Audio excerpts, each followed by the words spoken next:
Next. Bilhin nyo na tong trench coat na to. Medyo mahal lang kasi makapal to. If nag-abroad kayo, get this one. Hindi siya pang chipipay na trench coat, mga madam. This one is super pretty. Ang quality na to H&M. Ganon. Hindi naman Bershka. Makakapal kasing Bershka eh.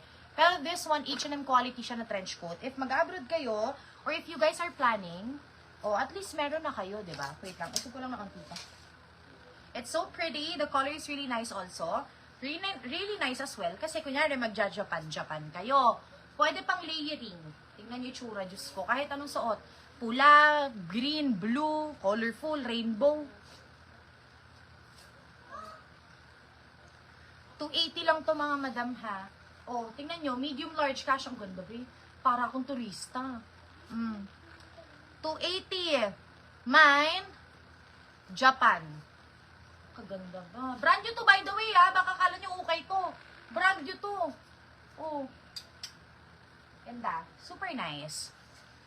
Sana ako, pag nag-video call kami ng Mama ni Vince, ganun kasi ako, pag may papakita akong damit sa Mama ni Vince, ang gagawin ko mga madam, yung camera ko malayo, lalagay ko dun sa kitchen, tapos maglalakad ako, nagpo-post, tapos tawa lang siya ng tawa. Wait lang, next. Vero Moda. Pistilan na to. Alam nyo ba, grabe stress ko dito. Kasi gusto ko siya for myself. Pero hindi ko nakukunin kasi nga, ikunin ko na lang. Parang gusto ko, lumilipad ito. Ma'am Extin, sa'yo na to. Ay, Ma'am Zitin. Ma'am Zitin, pa-up nga ako ng TM kung old minor. Kung yung minor, pa-up din po ako, madam ha. Mga madam, ito may damage to. Kung hindi to may damage, 600 ko to ibebenta.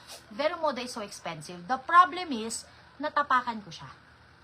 Alam nyo ba kung gano'n yung sigaw ko nito? Yung sigaw ko sobrang parang paiyak. Kasi yung butones nito, doon may mahahanap naman. May mahanap kayong gantong butones. Problema kasi, pistilan ang mahal kasi ng Vero Moda. Baka naman meron sa gilid. Minsan kasi meron yung extra pag mamahalin eh. Madami akong ganito eh. Kulay black, ganyan. Di ba ganito rin yung kinuha ko last time? Vero Moda to mga madam ha. Ibibigay ko siya ng 280 sa kadahilan ng may damage siya dito. Ang pwede niyong gawin, sabi nga ni Ate Livy, yung isa daw na hindi nakikitang botones, ito hindi kasi siya kita. Pwede daw ilipat dito.